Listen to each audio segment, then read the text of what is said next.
Tudo bem, gente? Vamos fazer um pouco mais de geologia estrutural. Então hoje vamos falar um pouco sobre zonas de falha e zonas de salhamento dúctil. Ok? Na aula de hoje veremos que a estrutura que está associada a um falhamento, ou seja, o deslocamento relativo entre dois maciços rochosos, pode ter características diferentes. Se considerarmos o deslocamento entre dois blocos rochosos, uma falha vai ser a estrutura mais simples, uma superfície que separa os dois maciços rochosos que desenvolvem um movimento paralelo a essa superfície. No entanto, em muitas ocasiões, esse deslocamento entre dois blocos não é resolvido apenas através de uma única superfície, mas utiliza uma faixa de deformação. Essa faixa de deformação recebe o nome de zona de cisalhamento. O mecanismo de deformação nesse tipo de estrutura continua sendo o cisalhamento simples, igual que nas falhas.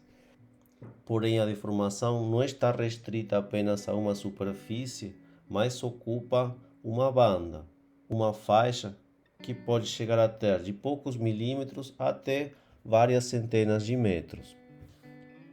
Esse tipo de estrutura pode estar presente em qualquer regime tectônico, extensional, compressional ou transcorrente.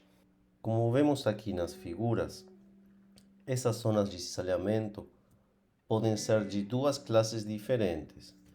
Nos níveis mais rasos da crosta, onde o comportamento dos materiais é do tipo rúptil, vamos encontrar o que denominamos de zona de falha, que vai ser uma faixa integrada por um sistema de falhas menores dispostas em forma subparalela que em conjunto vão resolver o deslocamento total entre os dois blocos que foram afetados pelo processo de deformação. Já nos níveis mais profundos, na crosta intermédia e na crosta inferior, onde o comportamento dos materiais é do tipo plástico, vamos ter as zonas de cisalhamento dúctil. Essas zonas de cisalhamento dúctil conformam o equivalente profundo das zonas de falha. Neste caso, predomina a deformação plástica e, em geral, não há perda na continuidade dos materiais que são deformados. Quando analisamos as zonas de cisalhamento dúctil, em geral podemos observar que existe uma graduação da intensidade da deformação das bordas para o centro da estrutura. Nessa figura aqui, essas linhas pretas delimitam a área que corresponde à zona de cisalhamento dúctil. Esses setores que estão a ambos lados correspondem a blocos não deformados e vemos que no interior da estrutura a deformação se faz mais intensa na parte central. Ao mesmo tempo, na fotografia podemos apreciar essas características: setores não deformados nas laterais com intensidade de formação crescente na estrutura que conforma a zona de cisalhamento dúctil. Nessa fotografia vemos outro exemplo. Temos um ortogneiss deformado, onde visualizamos, limitada pelas linhas amarelas, a zona de cisalhamento dúctil, a moeda de escala aqui. Então essa zona de cisalhamento dúctil tem uma largura de alguns milímetros. E observando essa banda de quartzo aqui, que continua aqui, podemos ver que a estrutura apresenta uma separação de aproximadamente 10 centímetros.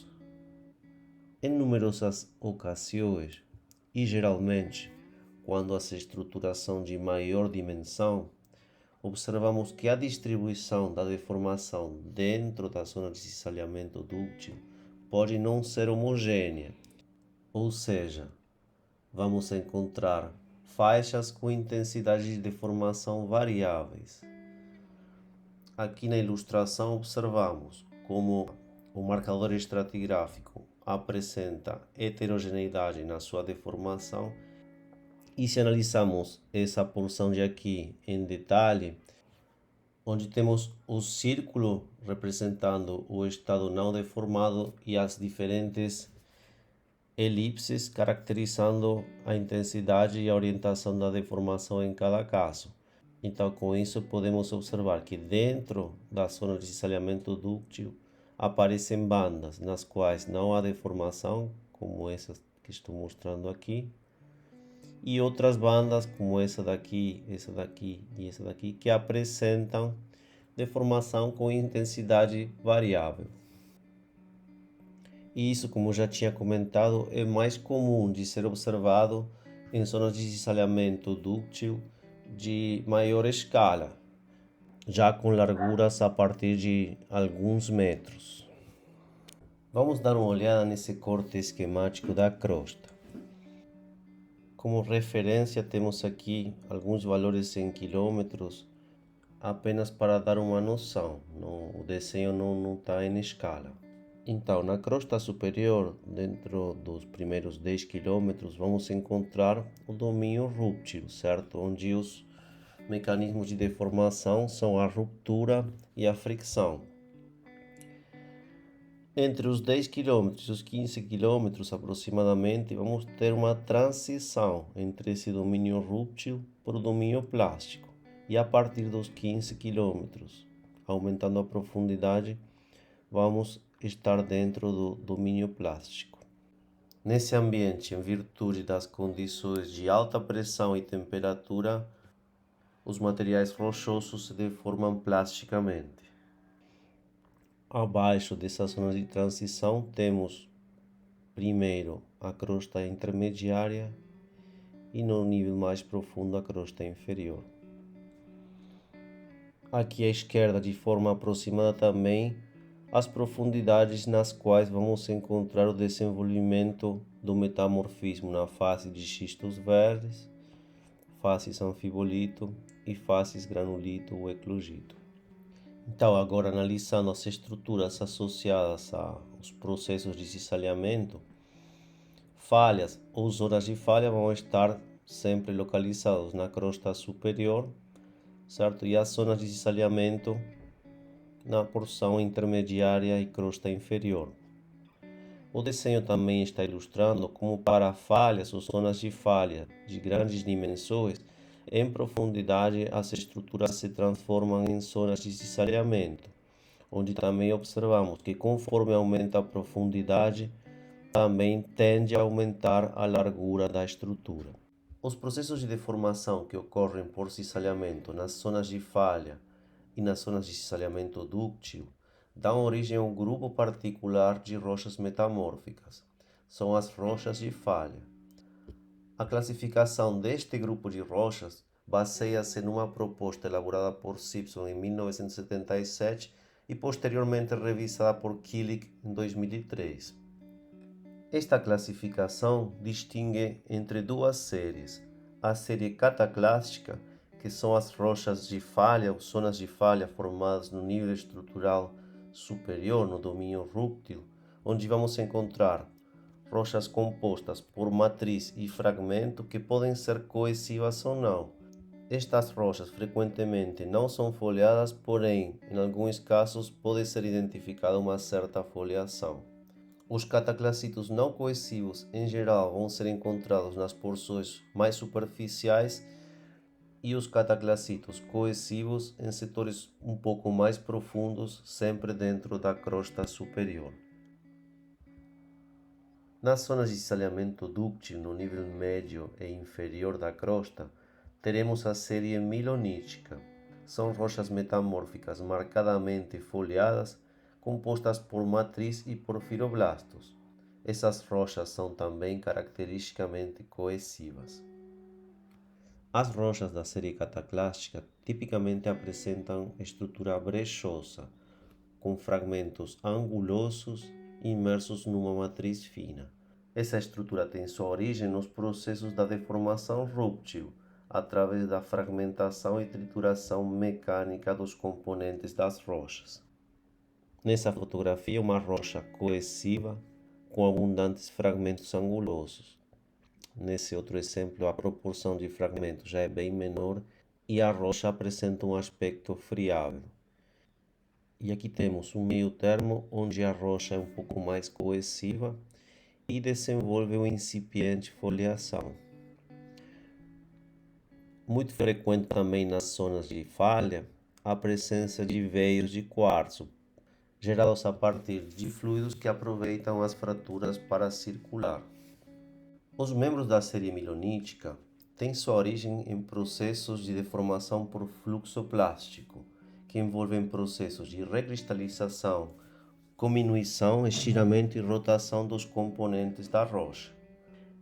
Essa deformação origina estruturas folheadas com porfiroblastos de dimensões maiores imersos numa matriz geralmente lepidoblástica. Essa matriz mais fina se amolda em volta dos porfiroblastos, que em geral desenvolvem formas lenticulares. Esse quadro resume a classificação das rochas de falha. A primeira coluna apresenta valores de porcentagem de matriz que são utilizados como critério classificatório para dividir as classes. Na segunda coluna, temos os membros da série cataclástica. Para essa série, vamos diferenciar entre rochas não coesivas e rochas coesivas. No caso das rochas não coesivas, quando a porcentagem de matriz é inferior a 30%, utilizamos a denominação brecha de falha. Já quando essa porcentagem supera o 30%, farinha de falha ou gauge é o termo que deve ser utilizado. As rochas coesivas utilizam valores de 50% e 90% como valores de corte. A partir desses valores, vão ser classificadas em protocataclacito, cataclacito e ultracataclacito. No caso da série milonítica, só vamos ter rochas coesivas. Os mesmos valores são utilizados para definir protomilonito, milonito e ultramilonito. Os especiais que podem ser considerados. O pseudotaquilito, que pertence à série cataclástica, é um tipo de rocha composta por vidro.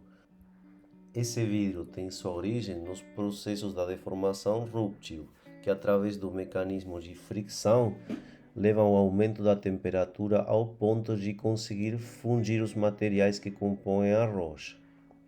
O outro termo especial é o de blastomilonito.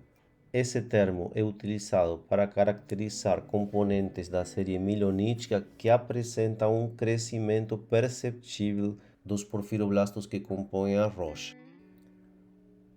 Para finalizar com o assunto que estamos tratando hoje, vou apenas fazer uma menção aos indicadores cinemáticos.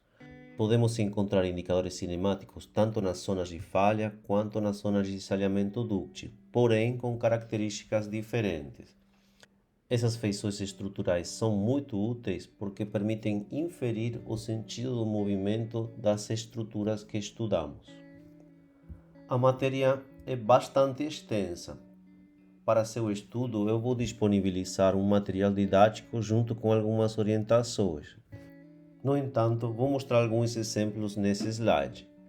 A primeira fotografia está mostrando um veio de calcita que foi segmentado a partir de várias fraturas subparalelas que produziram o deslocamento e rotação dos segmentos do veio.